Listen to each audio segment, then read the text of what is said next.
Hey, what's up, cats and kittens? And shout out to all my cerebralites. It's me, the Cerebral Diva. I'm back with a story time, and this is going to be a juicy one. So, buckle in and prepare. I don't know how else to say it. It's Saturday. I'm at home. I'm doing some laundry, doing some cleaning, and you know how cleaning can sort of put you in that zone where you just start thinking about life and think your past and your present. So that's kind of what was happening to me today. So I was just at home cleaning, and for one reason or another, this particular story popped into my brain. Now, before I tell this story, this is a judgment-free zone here at the Cerebral Diva. So do not do not judge me, because I'll be frank, I would probably judge you if you were telling me this story, but don't be like me, be better than me, okay? So don't judge me, you guys. And also, let me preface this story by saying this story happened at a very, very dark point in my life. It's not something that I'm proud of. And even though I'm telling you guys a story, I'm not necessarily trying to make light of the content of the story. It's you know, like I said, it's something that I'm not proud of, but it's definitely something that's a part of my history. So I want to give you guys the real. So we're going to talk about what really happens in my life. And this is one of those situations. So I was in a relationship, right, with this guy. Really smart guy. Just a good guy in general. He's one of the first men in my life who really taught me about how I want to be loved. But for one reason or another, you know, I have three major personality defects. Vulnerability, patience. I'm extremely impatient. And control. I can be a little bit of a control freak if I'm being completely and totally honest. And so this particular boyfriend, I was living in Minneapolis, Minnesota at this time, and he had moved from Atlanta to be with me in Minneapolis, and you know, things were going great overall. There were, you know, we had our occasional rifts, as most couples do, but overall I think that we were a pretty solid couple. Now, he was having a little bit of difficulty finding his footing in Minnesota, so he wasn't as happy as I was in Minnesota. Minnesota was pretty much it's where I grew up. It's really what shaped and molded me. So my entire support system was there, and I was very comfortable there. But it wasn't for him, and so I guess to a large degree it was selfish on my part to want him to stay there. He had mentioned a couple times before about moving to Atlanta and what I thought of it, and I would always sort of just dismiss it. But unbeknownst to me, he had been really sort of making some strides towards moving back to Atlanta for work, and also to go to graduate school where he wanted to work, become a scientist. So he applied for school. He got accepted. I was really unaware, and I think I was sort of semi-conscious of the fact that he was planning this move, but for whatever reason I just didn't broach the subject because I didn't want to have that difficult conversation. So to me it all came as a surprise when he was like, you know, I'm about to leave. Now, I mentioned to you guys earlier about my personality flaws. So when he told me he was about to leave, my lack of vulnerability immediately surfaced, and I just sort of had this nonchalant, dismissive reaction to it. Oh, okay, well, good luck. You know, I wish you the best of luck. You know, take care. Now, he had asked me, would I be willing to go, and so on and so forth. But at this particular point in my life, I wasn't portable. I owned a home. I had a job, a career. I had, you know, friends. It wasn't so easy for me to just get up and leave because I had obligations that didn't allow me to do that. So when he told me he was leaving, you know, I couldn't let him see how much it bothered me, even though internally, you know, I was sad, I was hurting, you know, I felt abandoned.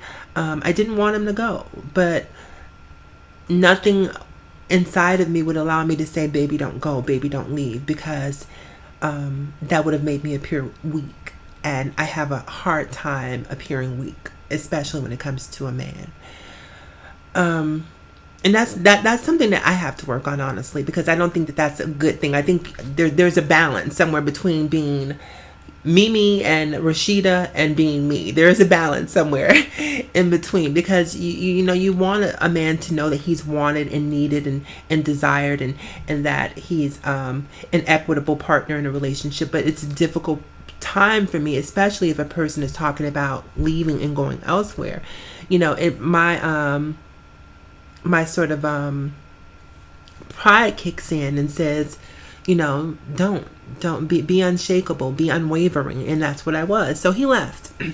Now, to add to that, I had to make a point to him that, look, I'm me. I don't chase men, I replace them. That old adage, the quickest way to get over an old man is to get under a new one. And keep in mind, you guys, this is when I was younger and inexperienced, and I've learned a lot in the time since then. So he leaves, and he leaves on Friday. And even prior to him leaving, there have been lots of guys who have been approaching me and trying to talk to me and woo me, if you will. But there was one guy in particular that I was super attracted to, and we'll call him A. And so when he left on Friday, I met A out just through happenstance on Saturday. And Sunday I was in a new relationship. So I was basically single for like 24 hours. And I needed, my self-esteem needed to prove to him, like, look, what you don't value, someone else will. So it wasn't necessarily that I just wanted to be in a relationship. It was also a declaration of some sort to we'll call him T, the guy who moved to Atlanta. So I needed him to know that. And it was also, if I'm being completely honest, I wanted him to hurt. I wanted him to regret leaving. And so I felt like showing him, that, look, I have a new boyfriend, look at me. And I intentionally let him know, and, tried to broadcast it in every way possible, because, hurt people. And I needed him to feel the same level of hurt that he had caused me. The hurt that I was unable to convey verbally, I needed him to feel that through my actions. And so that was a large part of why I immediately jumped into a new relationship. So I get into this new relationship with A, and while he's not, so I found him physically more attractive than T. I'm like, he's more my type. He's taller, he's darker, he's really broad-shouldered.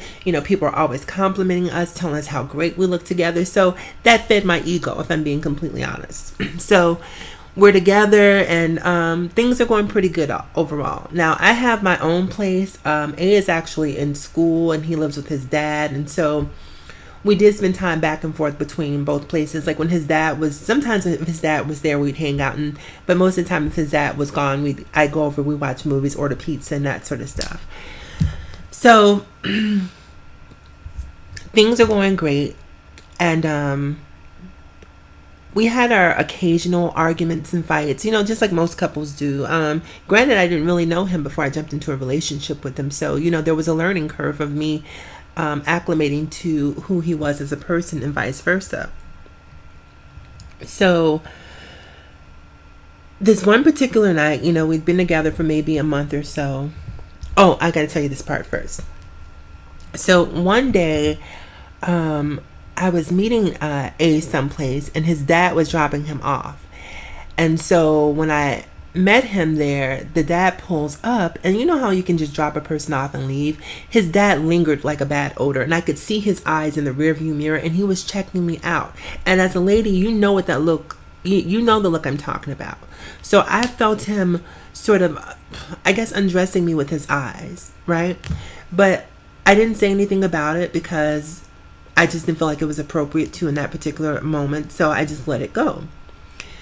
So fast forward, A and I are in a relationship, and one night he calls me from the hospital, and I could hear the fear, I could hear the angst in his voice. And he's telling me that his dad had a grand mal seizure. He's epileptic, so he's prone to grand and petit mal seizures. And if you've ever seen a person have a seizure, you know that it's a pretty scary event. So the dad had a seizure, and he's in the hospital. He was, convulsing and sort of moving about erratically the way that people do when they're having seizures.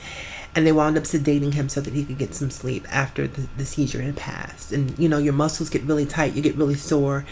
So they sedated him, gave him some painkillers. And, you know, A called me, and he's, you know, telling me about the events. And he's like, you know, I had a stressful day. You know, I want to be with my baby, is basically what he said. And I'm like, oh, he really likes me.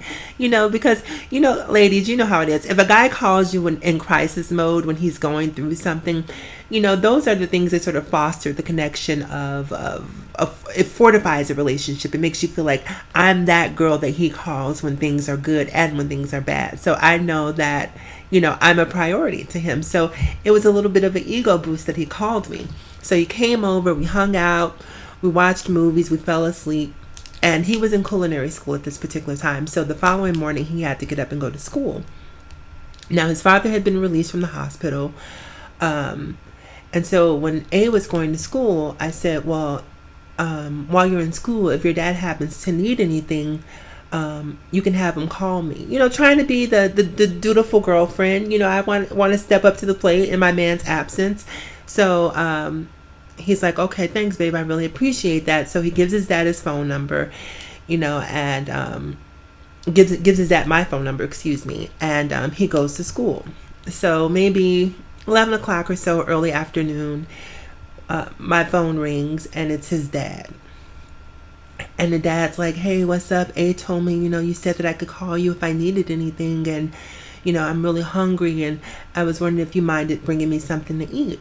And I said, sure, I can do that. Well, you know, what would you like? And he said, well, I like Wendy's. Now, from going to their house, you know, there's a Wendy's relatively close to where they live. So I told him that I would call him once I got to the drive-thru, and he can tell me what he wanted at that particular time. And it would also be sort of a heads up that I'm in your area, so, you know, you could be prepared for my arrival. So I get the food. I call him and let him know I'm on my way, and, you know, I head over there. Now, they live in like about a 4-story complex, and A's dad is actually the apartment manager, the leasing agent, whatever you have there, whatever. So he and they lived on the ground level, sort of the garden level apartment. So you didn't even have to go into the building. You could actually just walk up and knock on the patio door if you wanted to, which is typically how I would go in their place. So I walk up to the patio door. I have the food and the drink in my hand. I rap on the door. And A's dad slides the glass door back. He pulls back the blind. And here this man is standing in front of me. No shirt, no shoes, but all service. He's standing in front of me with nothing but his tidy whities on, you guys. Nothing. Who does that? Who does that? Now, I mean, in that moment, there is no questions whatsoever about what he's on. And not only is he sending his tidy whities, he says to me, would you like to come in? Absolutely not. I'm not crossing that threshold, but here's your food. You know, I hope you feel better, and I'll talk to you later. And I leave. I mean, I'm telling you, I tore the pavement up trying to get out of there because it was just mad uncomfortable. So I get back in my car and I call A, and I'm like, you know, your dad just did something that made me feel kind of weird. And so he's like, well, what happened? So I explained to him exactly what happened. And then he's sort of laughing it off like it's no big deal. Like, oh, my dad does that to all my girlfriends. And I'm like, this is weird. Like, you should have established a precedent long ago if this is something that he typically does. If this is sort of his pathology and his pattern, first of all, why would you send me over there by myself? And secondly, why haven't you spoken up to let him know that this sort of thing isn't okay? So for whatever reason, we move on from that. You know, he and I are back together, and you know, we sort of have our makeup moment where, you know, we're going back and forth. And there was a situation where there was this girl that he worked with. Now, look, I'm going to be completely honest with you guys, and we're going to talk about things in an honest and real way. He worked as a waiter at this restaurant. So if you happen to be offended, my goal is not to be offended, but my goal is definitely to be honest with you guys and give you sort of my unadulterated, unfiltered thought process at that particular time. And like I said before, keep in mind that I've definitely grown since then, but I don't know, this particular thing played on my self-esteem. So he worked at this restaurant, and there was this girl named Jessica. Now Jessica is a white girl. She's white. I have nothing against white girls, love them, friends, all that good stuff. So it's definitely not that I have an issue with white girls, but as a black woman, it hurts a little more when your man cheats on you with a white girl. I can't explain it, but it just does. It does. And the two of them were sort of interacting at work in a way that was inappropriate. And he kept coming home to me, telling me about it, almost as if he was sort of trying to make me a little jealous, but, or trying to sort of downplay it. And so I kept, well, people think that Jessica and I should be together. People say this about Jessica. And I'm like, first of all, why are you telling me this bullshit? And second of all, don't they know that you have a girlfriend? Well, yeah, they know, but, it's just because we work together. And it's like, so I had enough of this Jessica chick before I had even met her or known of her existence. So we had our back and forth about the whole Jessica thing. And a few weeks after that, you guys, I was out shopping with my friends, and I saw this shirt, and I'm like, oh, that shirt is so cute. It looked really cute on my boob. So I wound up buying the shirt for A. So I buy the shirt for him, and then, a couple nights later, it was like Friday or something like that, he goes out with his friends, I go out with my friends, and he wears the shirt that I just bought him. So I come home, and when I get back home, he's not there. So I call him, he doesn't answer the phone, and he comes home the following morning, probably around 9 or 10 o'clock. When he comes home, he's just wearing a wife beater. The shirt that I bought him is nowhere to be seen. So I'm like, babe, where's your shirt? And he's like, oh, I left it at Jessica's house. You did what? Okay, first of all, why were you there? Second of all, why was your shirt off while you were there? Okay, so we have some major issues right now. So things get heated really quick. I'm upset. I'm angry. And I have absolutely no issues whatsoever expressing that to him. So while things didn't necessarily reach the level of a domestic violence situation, there was definitely some pushing, some shoving. It got pretty contentious in that particular moment. And once again, in the way that dysfunctional couples do, we worked through it and sort of went back into that same cycle again. So something happened where he wound up staying out overnight again. And at this particular time, I was just so pissed off. So we were actually cohabitating at this point. So he wound up leaving to go stay with his friends for 2 weeks. So after a 2-week sabbatical from one another, he comes back, and we wound up going for a walk. We're in the park, and while we're in the park, he starts professing his feelings for me. How the 2 weeks made him realize how much he loved me, how much I mean to him, how good I am in his life, and all this other stuff. So I'm like, good, he understands the value finally. And so, and he's like, I can see myself married to you. I want to marry you one day. So, I'm just like on cloud 9. I'm like, all right, this is what I'm talking about. So he goes on to say, but before we even can talk about that, there's something, I feel like I need to be honest with you about. And I'm like, well, babe, go ahead. Just, you can tell me anything. And so he goes, well, I slept with Jessica. Oh, yes. He slept with this bitch. When he told me that, I'm telling you, it was a reflex. I didn't plan it, I didn't visualize it, but my fist immediately balled as tight as it possibly could, and I hit him across the bridge of his nose with all my might. I was so angry, and when I'm saying this to you guys, first of all, ladies, we have to learn to keep our hands to ourselves too. I'm in no way, shape, or form condoning violence, because I should have never hit this man. But I was pissed. I was pissed. And not that that justifies hitting him, but I was just in a very dark place in that moment, and that's how I reacted. I definitely wouldn't react that way now, but it took some growth to get to the place that I am. But in that moment, he needed to feel some instant pain. He needed some instant karma. And that instant karma came courtesy of my fist landing across the bridge of his nose. And so he grimaced and grabbed his face and grunted.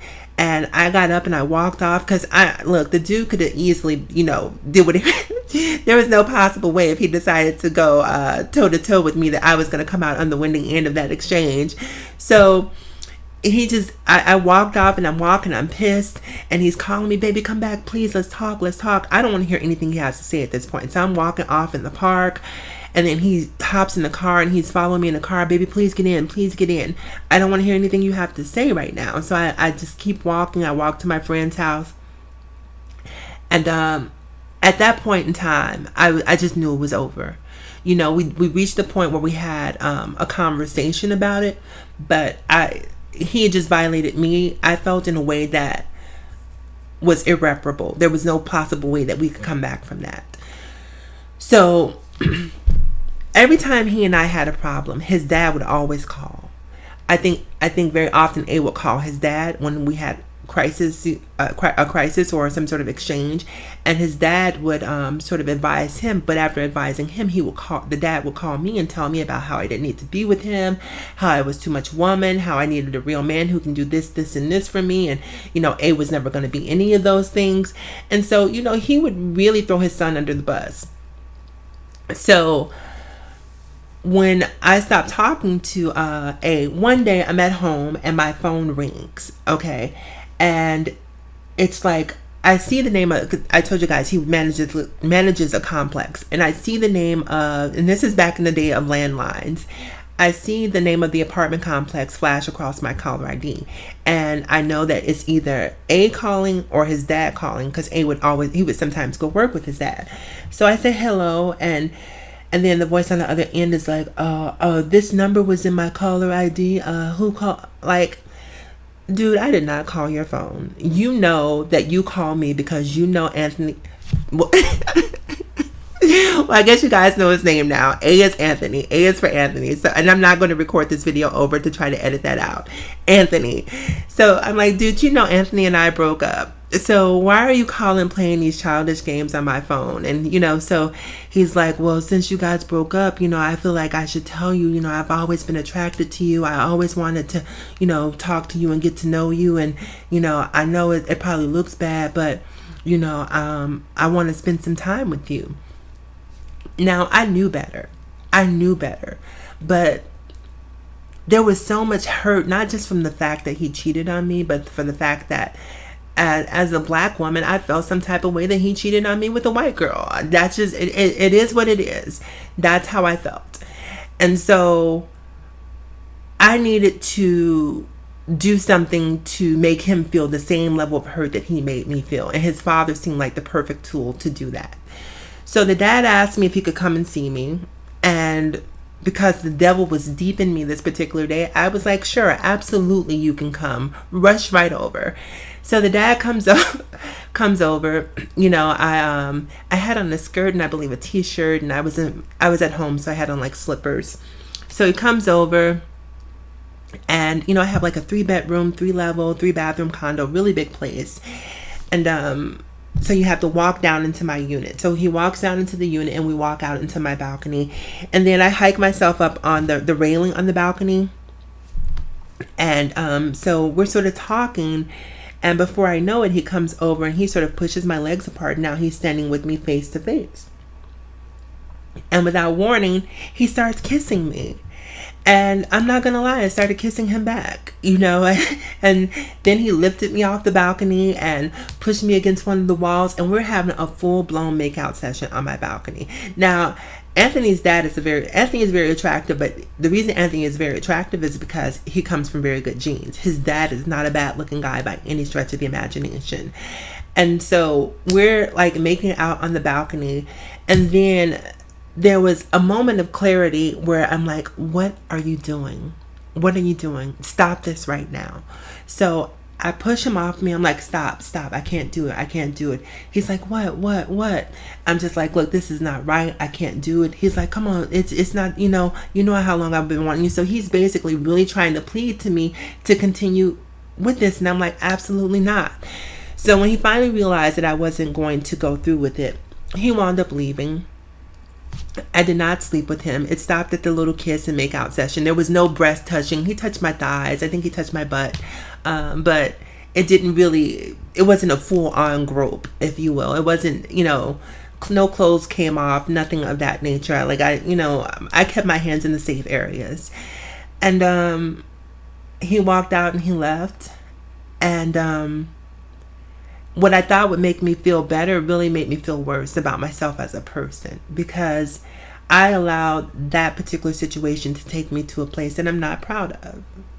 And rather than just leaving and walking away with my dignity intact, I allowed my ego and my lack of vulnerability once again to sort of be fuel for me to really cause hurt to myself. Because ultimately, if I would have gone through with that, the only person who really would have come out looking bad is me. It would have been me. So fortunately, I did have the wherewithal to stop it before it went to the point of no return. Not that kissing wasn't bad enough in itself, but I do think that at least kissing is something that I can still hold my head up to some degree. So if you're, and the lesson learned from this, that should be taken from this story time, is if you're in a relationship with a person and all the signs are there, that that this is not something that's ever going to materialize into something that you want, because the person that you want is incapable of giving you the things that you need, don't stay. Don't allow a person to take you out of your character. Don't allow a person to waste your time. Life is too short. Move on. Don't get caught on the balcony with with your boyfriend's or your girlfriend's mom or dad or whomever. If it's not right, it's not right. Walk away before you come out on the short end of the stick. So anyhow, you guys, that's it. I know that was a little bit of a long story time, and I apologize, but I hope you enjoyed it, at least to some degree. I hope it was entertaining. So remember to like, comment, subscribe, and dislike if you choose to. Doesn't bother me if you do. Remember to follow me across all social media platforms: Facebook, Instagram, Twitter, Snapchat. I'm Cerebral Diva on all social media, spelled just as it's spoken, Cerebral Diva. No accent marks, no underscores, or any of that good stuff. What else?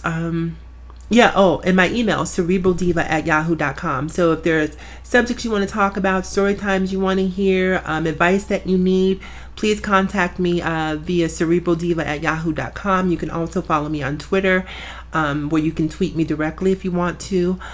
Once again, Cerebral Diva on Twitter as well. And as always, in closing, you guys, remember to live better, love harder, and please think smarter than I did. I'll talk to you guys soon. Have a fantastic weekend. Bye-bye.